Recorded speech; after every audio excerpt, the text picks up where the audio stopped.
سردار مسعود صاحب، آپ ہی سے پہلے سٹارٹ کرتے ہیں. معاہدہ مکہ، کیا اس کی اہمیت ہے اور کیا ان تینوں ممالک کو مزید اس کو ایکسپینڈ کرنا چاہیے اور ممالک کو شمولیت کی دعوت دینی چاہیے، یا کنسنٹریٹ کرنا چاہیے کہ آپس میں یوں شانہ بشانہ کھڑے ہوں مضبوطی کے ساتھ؟ جی.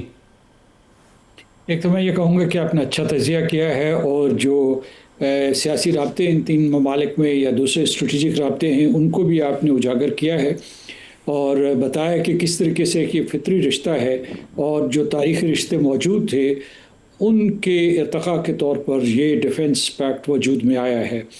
تو اب جو ہے یہ مرحلہ یہ ہے کہ چونکہ یہ ایک قسم کا تاریخ ساز اور تاریخی فیصلہ ہے، تو پہلے تو اس پیکٹ کو، اس میکینزم یا اس نیٹ ورک کو مضبوط کریں، کیونکہ اس میں بھی جو ہے مستحکم کرنے کی ضرورت ہوتی ہے کہ یہ ویسے تو کاغذ کے اوپر لکھا گیا کہ کس طریقے سے جو دفاعی پروڈکشن میں یا انٹیلیجنس شیئرنگ میں یا اس کے علاوہ پروکیورمنٹ میں، یا پھر یہ کہ کس طریقے سے مشترکہ جنگی مشقیں ہو سکتی ہیں یا جو ہے ٹریننگ ہو سکتی ہے، تربیت ہو سکتی ہے فوجی، تاکہ ہم دفاع کر سکیں. اس کا بار بار نام آیا کلیکٹیو ڈیٹرنس، جس کا مطلب ہے کہ اجتماعی مدافعت، یعنی حملہ نہیں بلکہ اپنے آپ کو بچانا ہے. تو اس لیے اسے پہلے جو ہے ایک سالڈ شکل دینے کی ضرورت ہے، اور اس کے لیے جو ہے ایک کمیٹی بنائی جا رہی ہے، جو منسٹریل کمیٹی بنائی جا رہی ہے. لیکن اس سے زیادہ بڑھ کے آگے اس کے جو ایک دوسرے کے ساتھ جو رشتے جڑیں گے وہ ہے ٹیکنالوجی کے، ڈیفنس ٹیکنالوجی خاص طور سے، اور اس کے بعد معیشت would under pin this whole project. جو آپ کا دوسرا سوال ہے کہ کیا اسے اسی طریقے سے اس نیوکلیس کو مضبوط کرنا چاہیے، یا کہ آگے بڑھ کے جو ہے کوئی اور دوسرے ممالک جن کی دلچسپی ہے، مثال کے طور پر مصر کا نام لیا جا رہا ہے، یا کویت کا، یا قطر نے اپنے خواہش کا اظہار کیا ہے، اس کے بارے میں بھی کیا سارائی ہو رہی ہے. تو پہلے یہ نیوکلیس، جیسا کہ میں نے کہا، یہ مضبوط ہو جائے، اور اس کے بعد دیکھا جائے، یہ خود مشاورت کریں کہ باقیوں کو اس میں شامل کیا جائے یا نہ شامل کیا جائے. ویسے یہ ہے کہ پہلی مرتبہ جو ہے نا، یعنی یہ مطالبہ بڑے عرصے سے ہو رہا تھا اسلامی تعاون تنظیم میں، عرب لیگ میں، کہ مسلمانوں کے لیے بھی کوئی ایک دفاعی نظام ہونا چاہیے. آپ نے یہ بھی تجویز دی ہے کہ چین کے ساتھ ان کے ڈیفنس پروڈکشن کا معاہدہ ہونا چاہیے. اس میں اگر میں ان کی توانائیوں کی بات کروں تو میں یہ کہوں گا کہ پاکستان کی ڈیفنس پروڈکشن کا آپ نے ذکر کیا، ان کی بھی ترکی کی جو ہے ڈیفنس انڈسٹری بہت مضبوط ہے، اور وہ کوورٹس بناتے ہیں. اس کے علاوہ یہ پاکستان کے ساتھ بھی ان کا اشتراک اس سلسلے میں چل رہا ہے، ڈرونز کے سلسلے میں. اور ان کی اگر انفرادی طور پر قوتیں دیکھی جائیں تو اس کی ترکی جو ہے وہ نہ صرف نیٹو کا جو ہے ایک ممبر ہے، بلکہ اس کی جو سیکنڈ لارجسٹ آرمڈ فورسز ہیں وہ ترکی کے ہیں، یعنی امریکہ کے بعد وہاں نیٹو میں.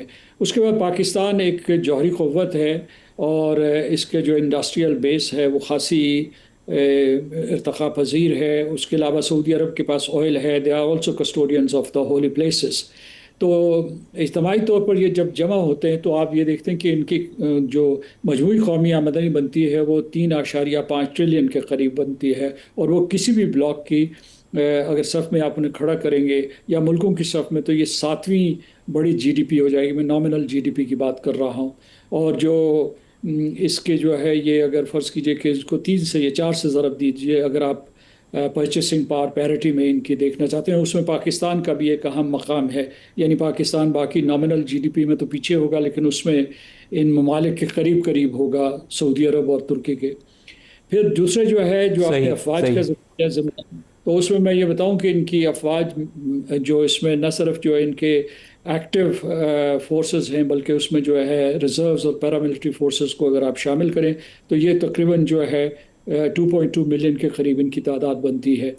اور پھر جو ہے ان کی آبادی اگر آپ دیکھیں تو وہ بھی تقریباً 400 ملین کے قریب بنتی ہے. تو یہ جو اعداد و شمار ہیں، یہ جو انڈیکیٹرز ہیں، یہ اسے ایک اہم ترین تو میں کہوں گا ایک بہت ہی اہم ایک بلاک بناتے ہیں. اور میرا خیال ہے کہ اس طریقے سے مضبوط بلاک بناتے ہیں اس کو. سردار مسعود صاحب، یہ جو ڈیفنس پروڈکشن والا معاملہ ہے اس پہ میں آپ سے بھی چاہوں گا، کیونکہ اب میزائلوں کی دوڑ آپ دیکھیں تو پیٹریوٹ میزائل تھا، وہ ڈیوڈ سلنگ تھی، اور پتہ نہیں وہ 3 ٹیئر ان کے پاس ہے، آئرن ڈوم ہے اسرائیل کے پاس.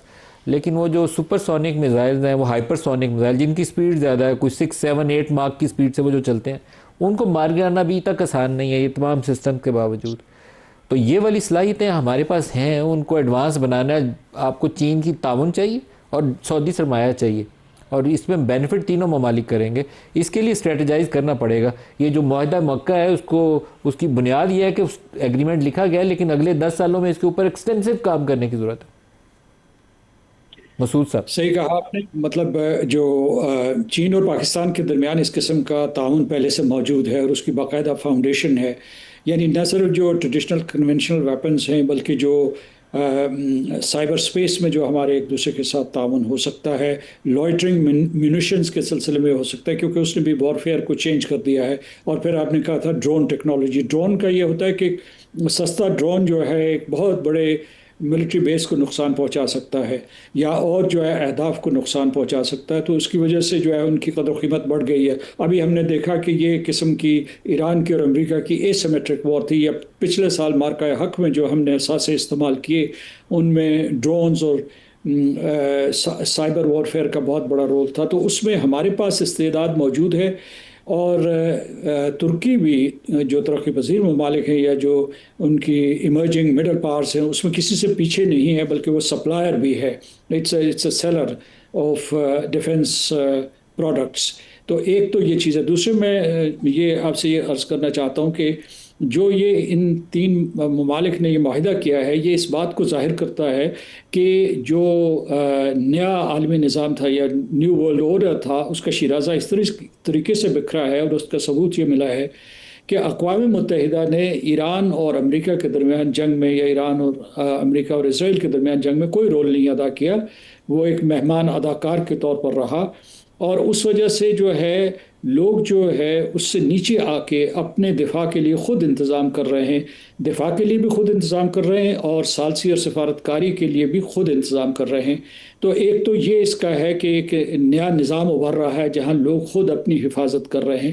دوسرا یہ ہے کہ اس معاہدے کی تقریباً سب لوگوں نے تعریف کی ہے. 3 جگہوں پہ جو ہے اس کی مخالفت ہوئی ہے. ایک جگہ پہ دبے دبے الفاظ میں اور 2 جگہ پہ کھل کے. ایک تو ہندوستان میں اس کی مخالفت ہوئی ہے، اور دوسرے جو ہے جو اسرائیل میں جو اداریے لکھے گئے ہیں، حکومت کی طرف سے جو اداریے لکھوائے گئے ہیں، اس میں یہ کہا گیا ہے کہ یہ ابراہیم اکارڈز کی راہ میں بہت بڑا بیریئر ہوگا.